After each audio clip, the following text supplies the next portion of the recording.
President, Madam Toastmaster, General Evaluator, and my fellow Toastmasters. This is my first speech in a series of many. As you all know, you've all been here before, and this is going to be my ice-breaking speech. My name is Joe Nunes.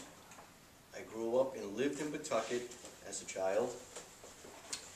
And while I lived in Pawtucket, we had a small farm.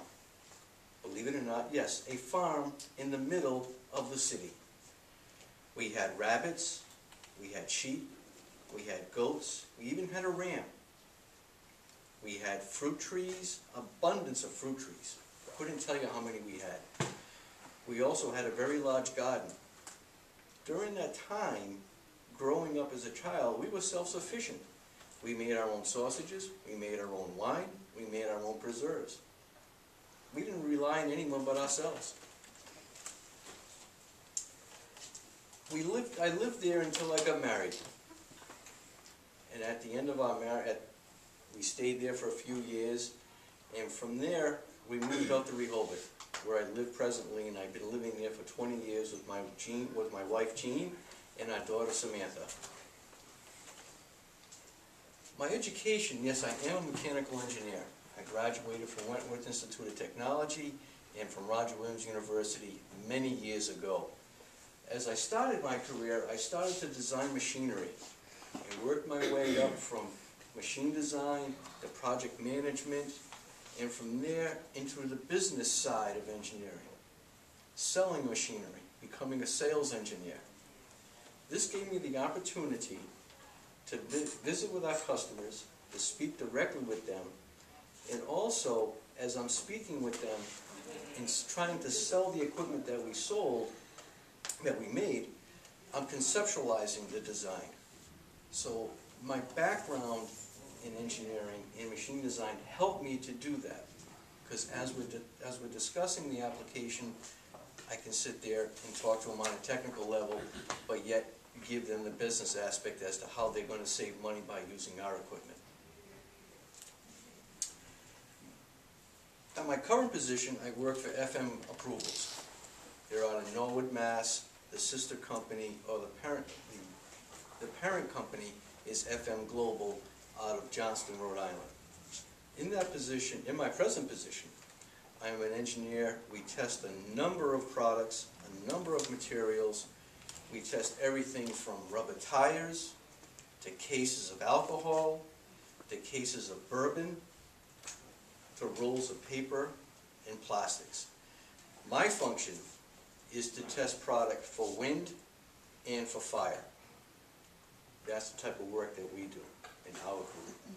At the end of my testing, we prepare a report outlining our findings and our conclusions, and then present another proposal moving on to the next program and just repeating that process.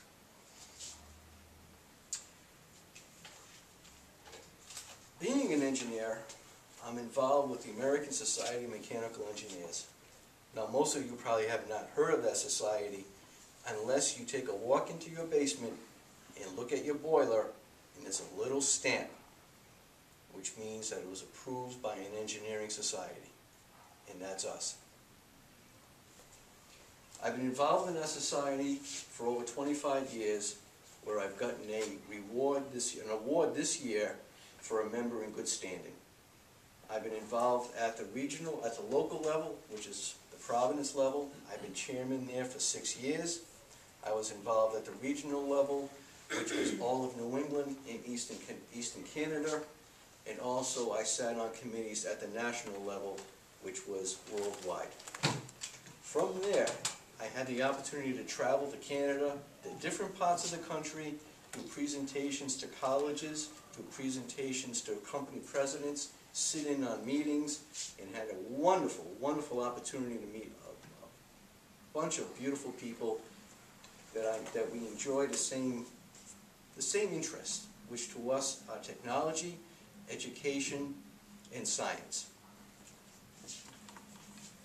With that, it kind of brings me into my role as a college instructor.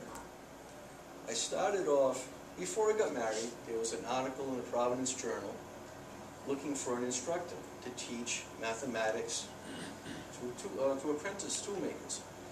I was an apprentice toolmaker as I got out of high school, so I thought, this is a good way to get into teaching. I had the qualities that they're looking for, so I applied. An hour later, I got the book, the course curriculum, and from there, moved on. Unfortunately, the school closed. Who knew? No one bothered to tell me. So I applied to New England Institute of Technology. As I applied, the woman said, we're not hiring, but little did she know, I got a phone call from the dean. I got an opportunity to meet with him, got an interview, and got the position as an instructor teaching engineering and business. For 22 years, that was a wonderful, wonderful position. I enjoyed it immensely. I learned. The best thing that I enjoyed was knowing that you're teaching a young mind, that you're teaching them something that they didn't know and they're absorbing it. There's no better feeling that I like than to show someone how to do something, how to teach.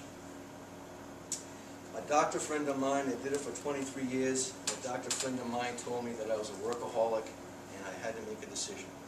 So I stopped teaching and moved on to a different part of life, a different career.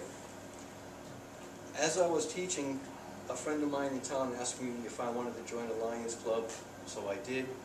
I became president. Now I am chairman of the Health and Welfare, where I go to people's homes delivering hospital equipment, be it walkers, canes, or crutches.